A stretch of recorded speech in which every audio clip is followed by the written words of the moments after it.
வணக்கம் நண்பர்களே. நான் இன்று இரவு என் மனைவியுடன் உங்கள் வீட்டில் தங்க வருகிறேன் என்று தன் நண்பர் ஒருவருக்கு தொலைபேசியில் ஒருவர் தகவல் தந்தார்.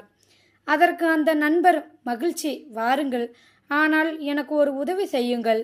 உங்கள் ஊரில் இருக்கின்ற உயர்தரமான பேக்கரியில் கொஞ்சம் காஸ்ட்லியான கேக்கு வாங்கி வாருங்கள் என்றார். எதற்காக என்று இந்த நண்பர் கேட்க, என் மகன் தேர்வில் வெற்றி பெற்றிருக்கிறான். சர்ப்ரைஸாக அவனை மகிழ்ச்சியில் ஆழ்த்தும் விதமாக கொண்டாட விரும்புகிறேன். என்னால் இப்பொழுது வெளியே செல்ல முடியாது. ஆகையால் நீங்கள் ஊரிலிருந்து வாங்கி வாருங்கள் என்றார். அவர் கூறியவாறு அந்த நண்பர் கொஞ்சம் அதிகமாக செலவழித்து நல்ல கேக் ஒன்றை வாங்கி சென்றார். அந்த கொண்டாட்டம் முடிந்ததும் இவரும் ஊருக்கு கிளம்ப தயாரானார். கேக்கின் விலை என்ன என்று கேட்டு நண்பன் அதற்குண்டான பணத்தை கொடுப்பான் என்று எதிர்பார்த்தார்.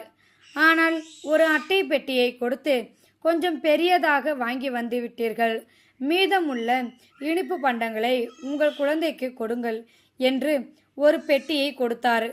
எவ்வளவு தொகை என்று கேட்டு பணத்தை கொடுப்பான் என்று எதிர்பார்த்தால், மீதத்தை நாம் தலையில் கட்டிவிட்டானே என்று ஊருக்கு திரும்பும் வழியில் மனைவியிடம் தன் நண்பனை சபித்து கொண்டே வந்தார்.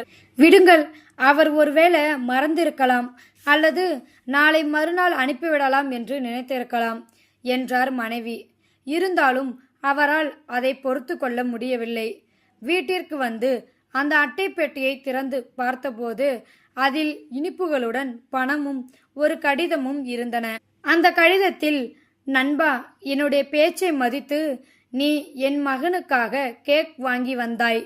தொகை எவ்வளவு என்று கேட்டு அதை திரும்ப கொடுத்து உன்னை தர்ம சங்கடத்தில் ஆழ்த்த விரும்பவில்லை. நீ வாங்க மாட்டாய் என்று எனக்கு தெரியும். எனவே இந்த அட்டைப்பெட்டியில் வைத்து அனுப்புகிறேன். தயவு செய்து இதை எடுத்துக்கொள் என்று இருந்தது. அதை படித்தவுடன் அவரை நண்பன் கன்னத்தில் அறைந்தது போல் இருந்தது. அவனை பற்றி எவ்வளவு தவறாக நினைத்துவிட்டோம். ஆனால் அவன் நம்மை பற்றி எவ்வளவு உயர்வாக கருதுகிறான் என்று வேதனை அடைந்தார். மனம் வேதனைப்பட்ட அவர் உடனடியாக தொலைபேசியில் தொடர்பு கொண்டு, உன்னை தவறாக புரிந்து கொண்டேன், என்னை மன்னித்துவிடு என மன்னிப்பு கேட்கப் போகிறேன் என்று மனைவியிடம் சொன்னார். அவ்வாறெல்லாம் பேசி இன்னொரு தவறு செய்யாதீர்கள். உங்களை பற்றி அவர் உயர்வாக நினைத்திருக்க, அவரை பற்றி தவறாக நினைத்துவிட்டேன் என்று இப்பொழுது சொன்னால் அவர் வேதனைப்படுவார். உங்களின் மீதுள்ள மதிப்பு குறைந்துவிடும் என்றார் மனைவி.